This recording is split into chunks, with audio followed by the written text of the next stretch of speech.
each other while creating those results. Our speaker earned her MBA from London Business School, has over 10 years of international line management experience and is an NLP master practitioner and trainer. Today she is considered a behavior change expert with 20 years of coaching experience. In her coaching career, she has worked with clients on general life issues, career development, small business marketing, leadership development in business, and found that success in all these endeavors centers around clarity of purpose, standing in your own why. Then there's the horse thing. About the horse thing, but with no equine experience whatsoever, our speaker today has decided to focus the next phase of her career on integrating horses into her practice. But I think that will be a topic we'll discuss another day. Today we will be listening to her icebreaker speech on the presentation mastery pathway. Please welcome Janet Schieferdecker.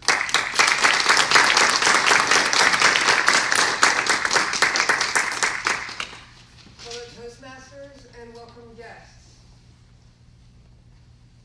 20 years ago, I was your average, kind of arrogant MBA. I had a job with a large multinational company, and I was on what was called a high potential management track.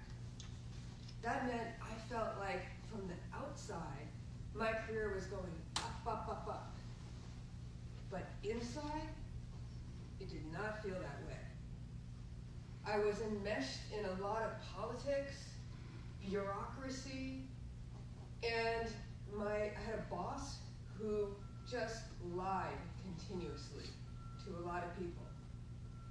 And I didn't stand up to him.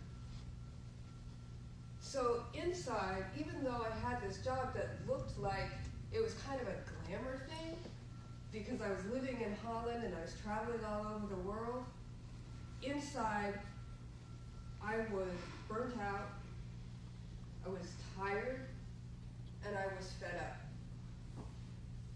And with that frame of mind, I went off on vacation. Because what else does one do?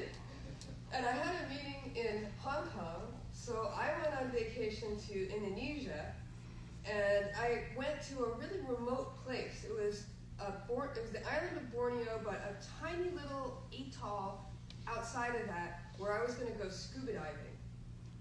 And I joined a group who were going scuba diving, and they were going to a place that I didn't particularly want to go to because it sounded kind of dangerous, but I went. And we went into this, and what it turned out was there was a cave in a coral reef that was like a vertical shaft about the diameter of a manhole.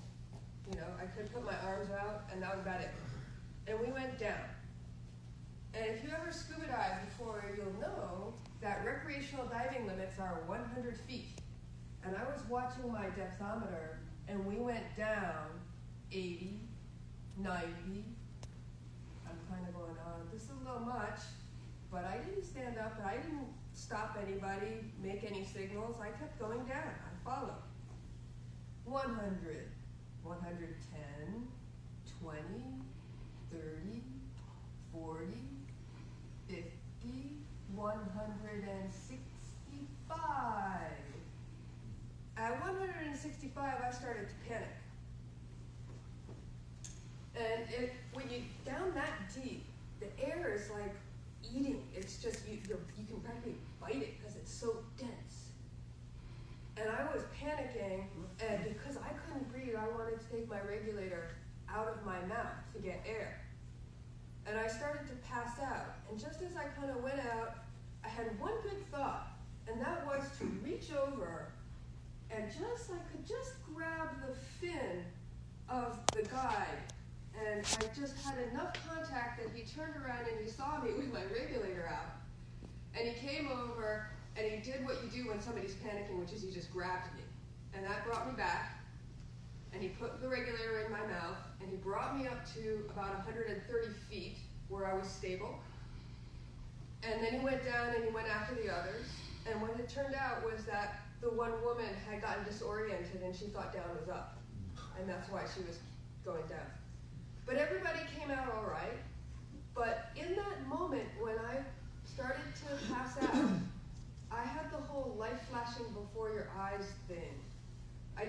to the dark tunnel, but I had that feeling. And it was an interesting sensation because I didn't panic, I didn't feel scared of dying.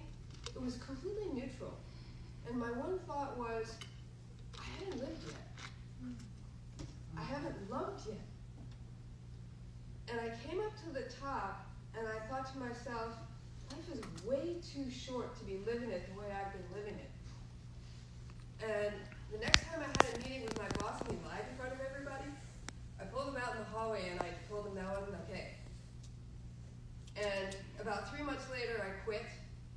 And I'm not going to say everything's been rosy since then, because it hasn't been rosy since then. It's been a lot of up and downs.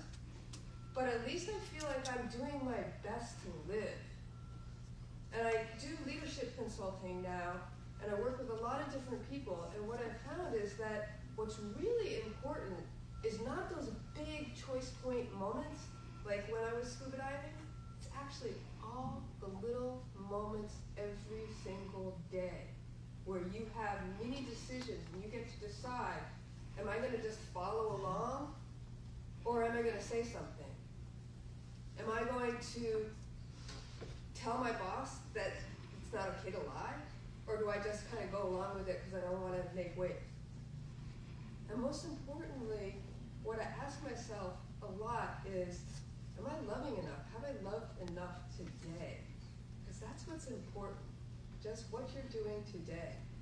And on a day like 9/11, when we're reminded of how short life can just get cut off, I hope that you all end the day today knowing that you loved enough today.